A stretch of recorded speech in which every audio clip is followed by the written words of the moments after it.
Hi, I'm Angela Walters, and I have a new 3-part video series on Bluprint's YouTube channel. In this 3-part series for beginners, week 1 will be all about choosing beginner-friendly quilt patterns.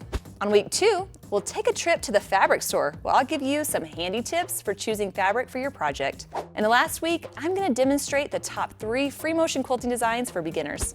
If you're new to quilting or just want to freshen up on your skills, you don't want to miss this. You'll be so inspired, you'll buy so much fabric that you'll need handy tips on where to hide it all. As a certified fabric hoarder, I can help prevent you from making rookie mistakes when it comes to hiding the fabric stash from the non-quilters in your life. This is really a thing. There is a good chance that the non-quilters in your life will judge you for your fabric fondling tendencies. Oh, wow. Is that all your fabric? I know. I went crazy at the quilt shop.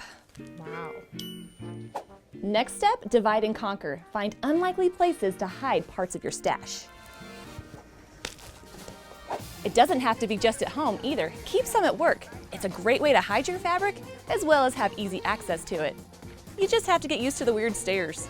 Yeah, so the TPS sheets will be in next week, and I know the numbers aren't exactly what we forecasted, but I really feel like it's all going to work out fine in the end. And these tips are just the beginning, so be sure to check out my video series for beginner quilters on Bluprint's YouTube channel, and soon you'll be a fabric hoarder like me.